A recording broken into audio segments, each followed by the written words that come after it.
Actually, it was really crowded when I went. Yeah, unbelievable. I was so impressed. And I bought a great cookie at the bake sale at the. Oh, we did you go to Annie Fisher? Well, no, they were selling for Annie Fisher over at the seminary. Okay. Oh, okay. Oh my God. I almost drove back and got another one. And I know the Girl Scouts were selling Girl Scout cookies over at the YWCA. Oh my God, this was a homemade chocolate chip cookie. Everything about it was perfect. Mm, Crunchy, kind of soft, kind of crunchy. Mm. nice. So that was at the seminary? Yeah.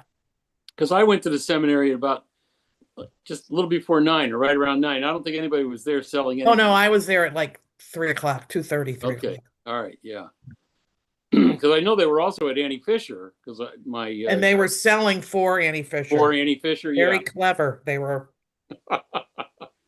That's a good thing. That's a good thing. All right, we have everybody here. We're going to get started. Good evening, everyone. I would like to call this meeting to order, the Virtual Health and Human Services Committee meeting for today, November 4th, 2025, Election Day. Hopefully, everybody has voted. If not, you still have time to vote. Our polls close at 8 o'clock. I am Councilman TJ Clark. I am the chair of the committee, and I'm joined by my two colleagues who are voting members, Councilwoman Marilyn Rossetti and Councilman John Gale. We are broadcasting live on HPA-TV.org, channel 96 on Comcast Xfinity, channel 6032 on Frontier Communications, and all of the Hartford Public Access TV social media platforms on Apple TV as well as Roku TV. Two items on our agenda today. We're going to start off with a presentation slash update from our Health and Human Services Director, Director Ebony Jackson Shaheed, which is item 2.1 on our agenda. I would like to also welcome Attorney Demar Osborne from our Corporation Counsel office as well. Hello, good evening. Good evening. So I do have quite a few updates for this evening, so bear with me for those updates. I'm just going to start off with administration. So in our finance division, we continue to actively look for funding to apply for impactful or funding, to assist us with community programming and or to support our current programming. So that is coming out of our administration division. We have our maternal child health division with an update for the REACH program. So as of October 1st, 2025, REACH has temporarily been paused due to the ongoing government shutdown. Despite this interruption, year two concluded on September 30th, 2025, with outstanding success, and the team is proud of the progress made and that remains poised to resume the programming once the federal operations normalize. For our MyOp program update, um, we have a new contract for the MyOp program that has officially commenced. And as part of this transition, efforts are underway to integrate MyOp program staff into city employment. And this move aims to strengthen the program's continuity, enhance operational alignment, and provide greater stability for staff and services. Also within our MyOp program, we had the car seat safety program update, which for the fiscal year 2024-2025, basically marked a significant milestone for the car seat program. So for the first time since the contract's inception, the program achieved a full spend down for the car seat line item. So this basically demonstrated that it was efficient, efficient resource management and, a strong community demand. And so throughout the year, the staff installed 212 car seats and conducted 35 car seat clinics, surpassing all contract outcome targets and reinforcing the program's vital role in child passenger safety. For the WIC program, in response to the government shutdown, the governor has committed to supporting the WIC program to ensure uninterrupted benefits for participating families. And this proactive measure basically safeguarded access to essential nutrition services and affirms that the state's dedication to maternal and child health during this time of federal uncertainty. We have an update for our community services division. So we have the self-care and wellness initiative. So the City of Hartford Self-Care and Wellness Initiative will continue its partnership with Headspace through May of 2026. The residents of Hartford and City of Hartford employees and students at Hartford Public Schools are still eligible for 1 year free of Headspace content, which is available on the Headspace app. Quarterly community of practice meetings will continue through 2026. And the community of practice meetings offer wellness enthusiasts a space to share practices and to connect with featured wellness champions for intentional self-care, meditation movements, and mindfulness practices. And self-care and wellness initiative newsletters are distributed monthly to highlight seasonal wellness themes and practices. And if anyone wants to come by and visit, we do have a wellness lounge at the health department that we instituted for employees, really just as a space where they can go, relax during a break, really recharge and be more productive throughout the day. So we really try to prioritize self-care and wellness, even in the workspace. The Heart Team, the City of Hartford has renewed its contract with the Heart Team effective 11/1/25 to 10/31/26. Modifications of the programming have been made because of the decreased funding, and the CRT, or the Community Renewal Team, and Capital Region Mobile Crisis will remain partners under the Heart Team, or under Heart Team. Wheeler Health will not have a dedicated Heart Team line. However, Wheeler will be accessible through 211, 24 hours a day. And CRT hours of operations have been reduced from 12 hours a day to Monday and Friday, 8 a.m. to 6 p.m. We have our Welcome Home Hartford update, which is our flagship initiatives have driven measurable changes for the Racial Equity and Home Ownership Series. That was a 4-part home ownership workshop that aimed to educate participants and promote conversations on the barriers in home ownership. So we had 76% of the participants, which was 149, felt empowered to start the home buying process. The community voice group, 90% of members, which were 72, felt confident to share knowledge and advocate for homeownership amongst their peers. And for the Housing Resource Fair, it was 67% of attendees connected with housing-related referrals.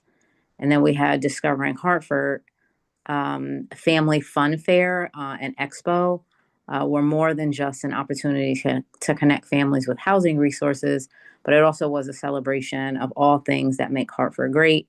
And the day was really filled with valuable resources, engaging entertainment, free school supplies, strong community connections. And when I tell you the Welcome Home program, they have the best food selection. Every time I went to an event, their food was absolutely amazing. So they also have a great food choice. And for our senior services division, renters rebate, direct processing of applications ended 10/31/2025. Applications were processed at City Hall as a central location for residents. And then we have the North End Senior Center. Full operations of the North End Senior Center are underway. Members are happy for the consistency of the services provided by the city. Also, Community Services is hosting a food drive the week of the 17th, and we will be having a food holiday pickup box on the 22nd at 11 a.m. to 2 p.m., and that will be in the HHS parking lot. We also have, for Environmental Division, we have a new sanitarian trainee that has started. And the team is also working on updating some of our food code ordinances to reflect the new FDA food codes. Also in disease prevention, we have Ryan White that recently last week held a call to action meeting with partners as well as the state regarding how to address the rising numbers and HIV cases in Hartford. So that was actually a really good meeting, a lot of positive feedback, and we do have some really promising events that are coming out of that meeting. And so that is our update for this evening.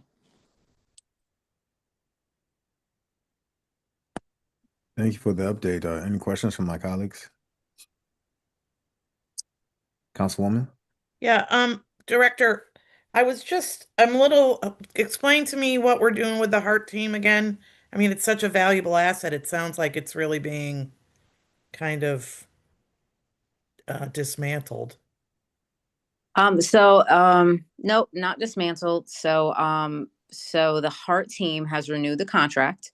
So it's effective 11/1 and it goes until 10/31/26. But there have just been some modifications because there has been a decrease in funding. So the CRT and Capital Region Mobile Crisis will remain partners under the Heart team.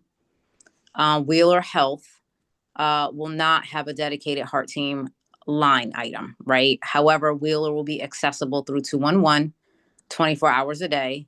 And CRT's operations, instead of it being 12 hours a day, it just goes to Monday and Friday from 8 to 6. So I think what's happening here is because CRT will no longer be doing the weekend, it's kind of like Wheeler will be accessible through 211 24 hours a day. So there have been some modifications. Through you, Mr. Chair, how do you, Director, expect that to affect a call? I mean, do you have like an example? I just worry that, even in the last 6 months, I've given out information for that for people when I get calls, and the less available they are, the less. I mean, it was formed so people wouldn't have to go to the police for Mhm, things that aren't necessarily police related or could be escalated. mhm. Do you have any concerns or? I mean, they're still able to contact someone, right, 24 hours a day through 211. And I believe, and honestly, if you would like more information, really, this is Patricia McIntosh's. Okay. This is her baby. Yeah, yeah. So she has, lots of information. Okay. However, I think with the data that had been collected from the team, they really weren't too worried about some of the Okay. modifications in terms of, the recorded calls that were coming in, the times that calls were coming in. They felt pretty confident with the reductions that, um, people wouldn't be falling through the cracks.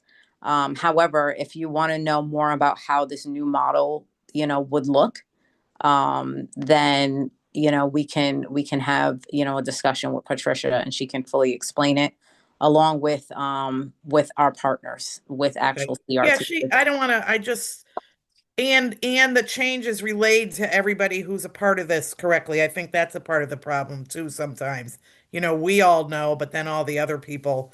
Yeah, I can follow up with Patricia. That's fine, Director. Sure. And the last meeting we had on this, everybody, all of the partners that are a part of the Heart team, they were on this call. So Okay. it was a collective effort in the modifications, but definitely if you want more detail, Patricia's the one to really get into the weeds.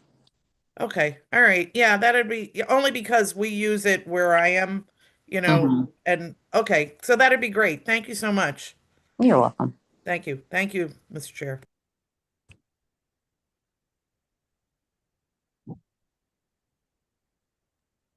Thank you. Councilman Gill, you have any questions? Yes, please. Thank you, Mr. Chair. Just, Director, just kind of a follow-up. You mentioned decreased funding to the Heart team. can you explain who has decreased funding and by how much funding has decreased, if you know? So we can send you that information, Councilman. Okay, is it decreased funding on the city side, or is this from other grant funded sources that? It's a collective decrease. So it's from various sources. Okay, if you could, I think it would be helpful. You know, at some point we're going to come back into budget season, and I think we need to know where, you know, what the what the budget for this team has been and where it's gone. As Councilwoman Rossetti said, we think it's a very important aspect of public safety in the city, and one that should be expanded and not contracted. Mm-hmm. I think we were all kind of looking forward to the Hart team becoming a model that moved a little bit more into police, well, not into policing, but reduced, helped to reduce some of the responsibilities that Hartford police have for those matters that really aren't well served by police officers. So, yes, Mm-hmm. if you could get us that funding, I think that would be great. I'm also concerned. You mentioned an increase in HIV cases, and I'm wondering if you have both statistics and any sense of causation. Where, again, that's one of these trends that we would like. That's it's not the direction we want to see these trends going. So it's certainly of concern to hear this. What's going on there? So, so it is important to remember when we're talking about increased rates of any disease, there are many sources, many different sources, that it could be coming from. In this particular case, it's on both the prevention and the care side. And so they're both seeing, some numbers. However, it's not just about individuals who are, living in Hartford, here in Hartford, or who are just residents in Hartford that are contracting HIV. It's also inclusive of individuals who are, transplants or moving into Hartford, possibly coming from other countries that already have the diagnosis elsewhere, and then are coming into Hartford, moving here, and then possibly, and then us finding out the diagnosis here. So it's not necessarily a new case per se, because the individual already has the disease. However, it's new to our system, right? So that still is considered a new case.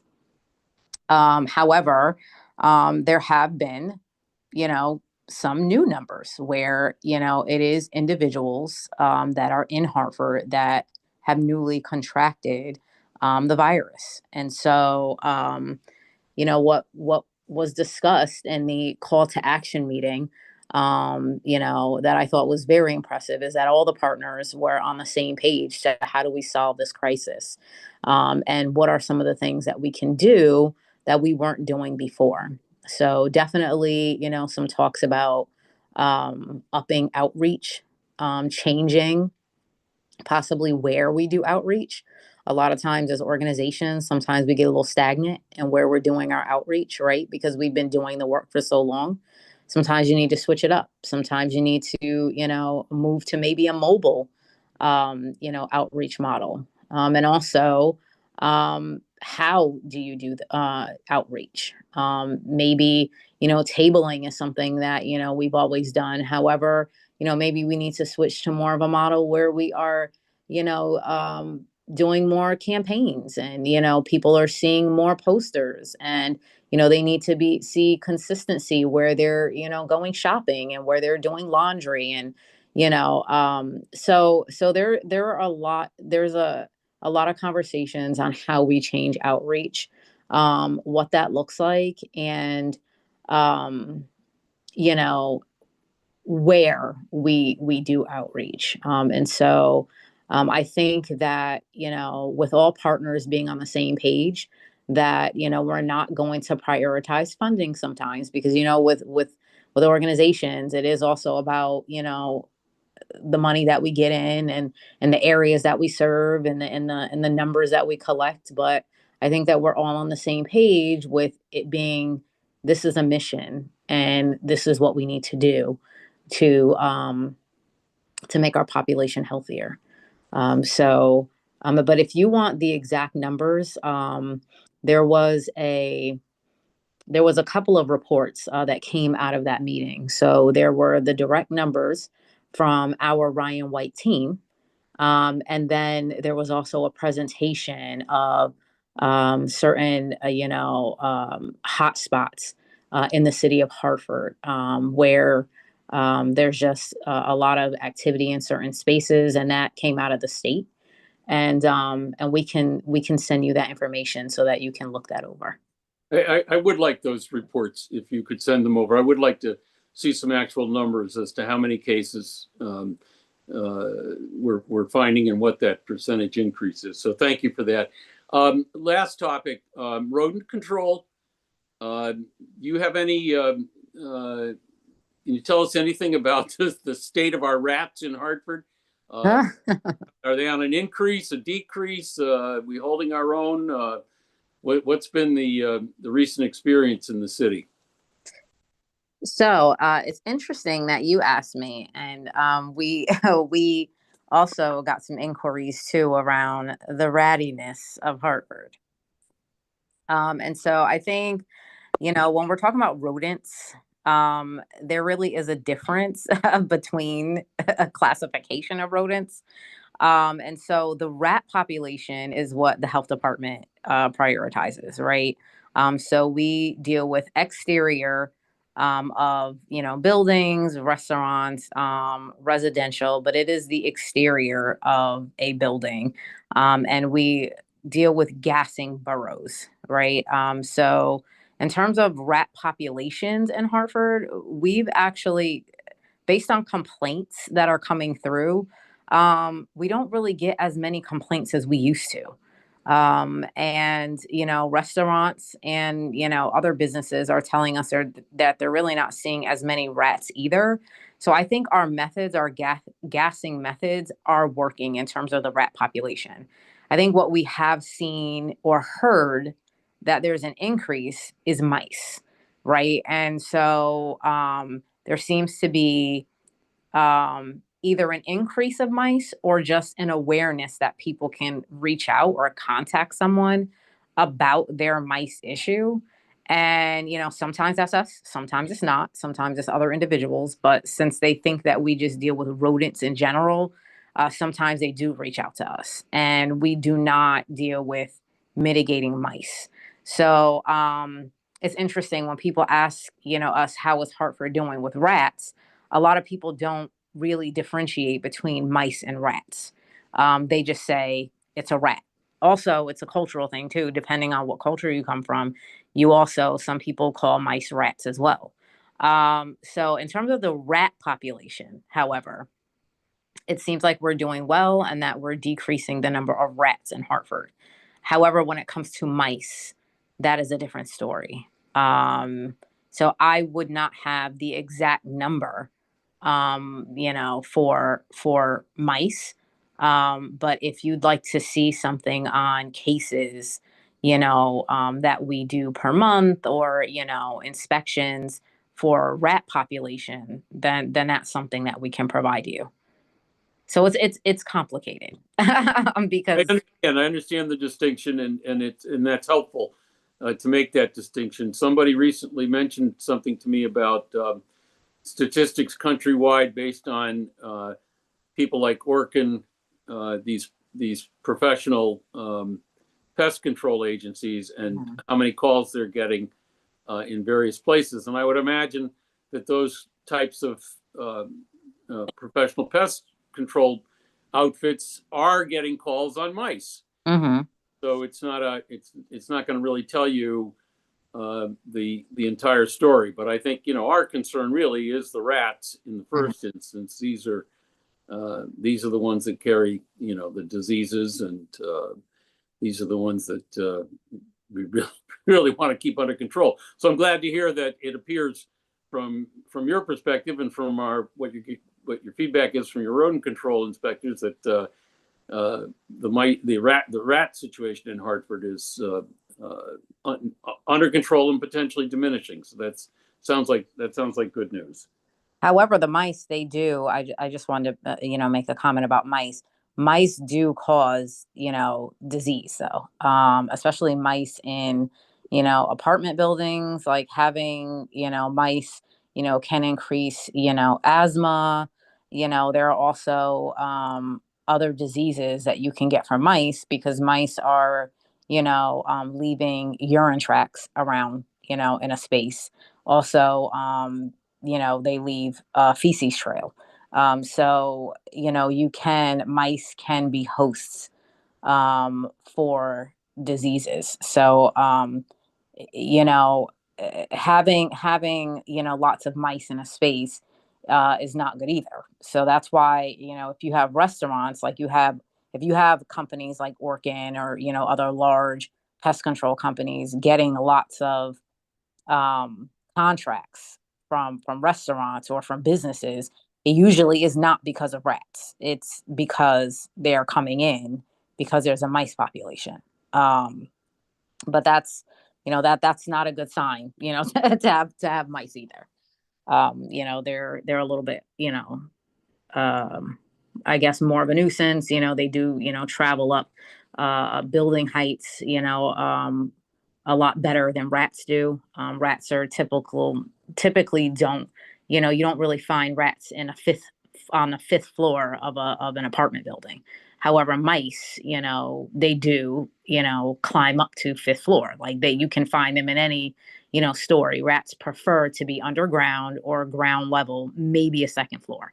But they usually are not interested in going to a fifth floor story or a 10th floor. However, you will find mice there. So, very, very interesting species. We could literally talk all night about their differences and the things that they do, but they definitely are a pest. But both of them definitely can cause diseases. And your department tracks the rats. So if we wanted to, and Yes. not so much the mice. So information about whether there's an increase or decrease in mice as a problem could come potentially then from like our housing code side, where they're dealing with folks making complaints in their apartment houses and whatnot. So you could probably get some sort of numbers around how many complaints are coming in about mice, and then do like, some sort of a ratio of, of how many complaints. But even you know servicing or, population, you just never know that. That's something that you would never get in a definite number, because you're really just responding to the complaint. And or if an inspector, sees an issue and they, put it into our system, like our Acela system, but dealing with rodents in general is just very difficult to get specific numbers because you're eradicating populations. Whenever we do one burrow, that's one burrow for us, but we don't know how many rats is in the burrow. We don't know what the population is. We don't know where that burrow extends. But we can give you information on, cases that, we have, cases that are closed, and complaints that are coming in for rats. And then, yes, you should be able to extract some sort of numbers from DDS housing code regarding how many complaints come in for mice. Thank you, Mr. Chair. Thank you, Councilman. Madam Director, prior to your arrival, I think it was your predecessor mentioned regarding a mobile van. HHS was looking to purchase or was in the process of purchasing. Is that van or bus has that been on the road yet, or is it where's that plan in that bus? So we do have a mobile unit. It is actively working.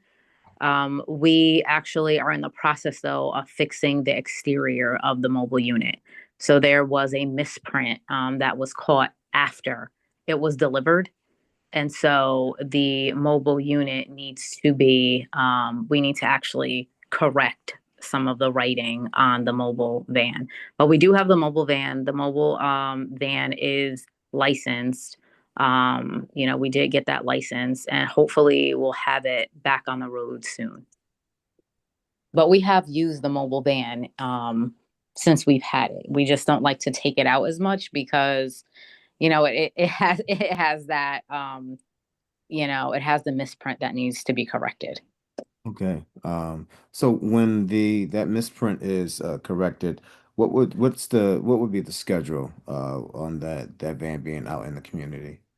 So for the schedule, what it looks like is we wanted each division that has outreach in their department to be able to take the van once a week and basically put it out to various zip codes within the city. So, for instance, for Ryan White with their or disease prevention, if Ryan White, they actually have an outreach component, they would go ahead and take it out, for one time per week since we have 5 divisions. We also have a lead division with relocation. So that's under community services. So we would like for the lead outreach individual to take the van out, once a week. That way people get used to seeing various departments at the health department out and about in the community and providing, lots of information. But we plan on having information that represents all of our programs on the unit at all times. So if people need, various referrals, that we can give them that information along with other, city information as well. So, programs from partners, resources in the city for food or, that we would have that available and we'll be able to give people that information so that they can connect to services that they need. So hopefully we want to try to do that sooner than later, but we are waiting for Farby to get back to us. That's the company that we got the van from, so that they can go ahead and fix it. Okay. Thank you. Any other questions from my colleagues regarding the presentation? Nope. All right. Thank you very much. Moving on, item 2.2, Mayor Awamapalam with the company resolution authorizing the City of Hartford's Department of Health and Human Services to continue to utilize the cook and prep cook services of Latti's Kitchen for the North End Senior Center lunch meals. All right. With that, Madam Director, you're still up. Would you like to go into a little bit more detail regarding the resolution? Sure. So, Latte's Kitchen is a small business that we are currently contracting with to operate the kitchen at the North End Senior Center. They are providing all of our meals to the seniors, and they are, making these nutritious meals and, keeping our kitchen up to code. Now, with this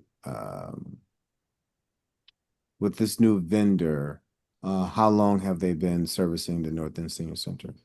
So they've been servicing the senior center as long as Blue Hills has been there. Lottie's Kitchen actually was the sous chef for the previous operator. So she has been in there the entire time that Blue Hills was contracted with the city as this operator. And she is familiar with the seniors.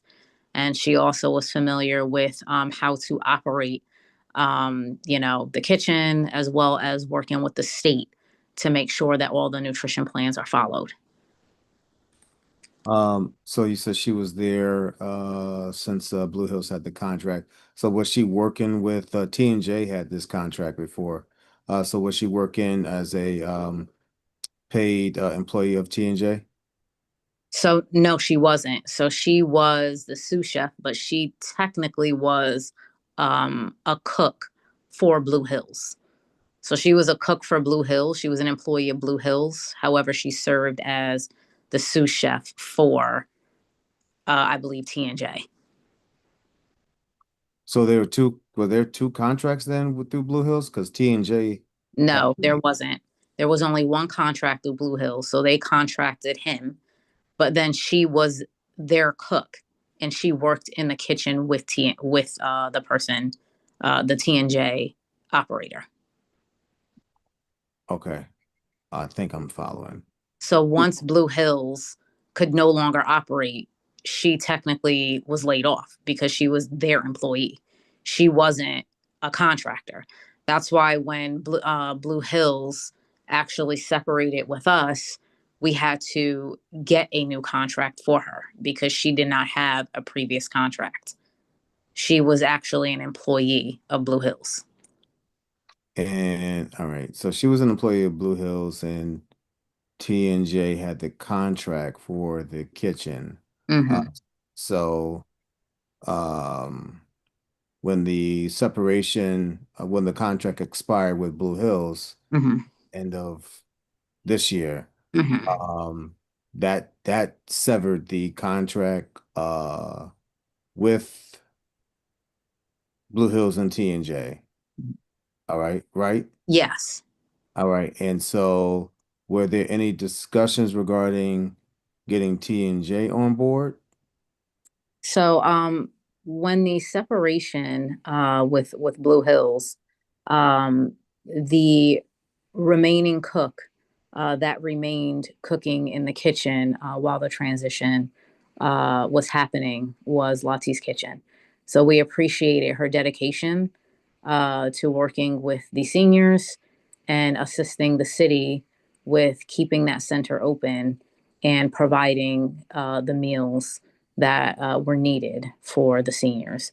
So, when the city began operating and had to give out contracts to the contractors that the seniors were already used to, the contract was awarded to Lottie's Kitchen as she decided to, work with us to remain open. Okay. I think I'm following. So with the T&J, were there any discussions from your staff to them regarding the opportunity to have have contracted services with the city? There were conversation had, yes. And what was the result of that conversation? I'd like to have that conversation perhaps offline. Okay. Because I'll just say I'm not comfortable at the moment voting on this resolution because Okay. I've heard very varying stories uh, Mhm. regarding the services provided. And I just really want to get down to the nitty gritty as to what happened, how it took place, and how we ended up here with this resolution. Mhm. Okay. So Yeah, with no, this absolutely. me, I open the floor to the rest of my colleagues Would for you like a motion to postpone, Mr. Chair? I would. I don't, I mean, this is an issue that clearly you are far more in touch with than myself. So I don't have any particular questions. I would defer to Councilwoman Rossetti if she has any questions, or I'll make a motion. No, no, to the chairs. I believe this was referred because of some of the questions that my colleague, the chair, has. In that case, I'll move to postpone this to the next meeting, and with the understanding that in the interim, uh, Director, you will communicate with the chair, and we'll come back with a little bit more information next time. And I'll second that. Right, motion been made in property second to postpone this item to our next committee, which will take place next month. And the understanding that myself and the director will schedule some time to talk about this contents of this resolution. Are there any discussions? Hearing or seeing none, all in favor on postponement, indicate by Aye. saying aye. Aye. The ayes have it. This item is postponed until our next committee meeting next month, which will be December 2nd. All Oh, I'll be away. right. In the Sunshine State? All right. Since we have no other business to discuss, any last words from my colleagues today before we adjourn? No, thank you, Director. Thank you. Yes, thank you. Thank All you. right. Thank you, Director, as well. Thank you. I see Faith on, the Attorney Osborne and Oscar. Thank you very much for everybody. Good Uh, night. Have a good evening. Please don't forget to go vote. It's 6:40. You still have time, even if you are standing in line at 8 o'clock. They have to allow you inside the building if you're standing outside to go vote. So please exercise your right. It is very pivotal at this time. Until next time, thank you very much. Have a Thank good you. evening. Meeting is adjourned. Take care. Thank you.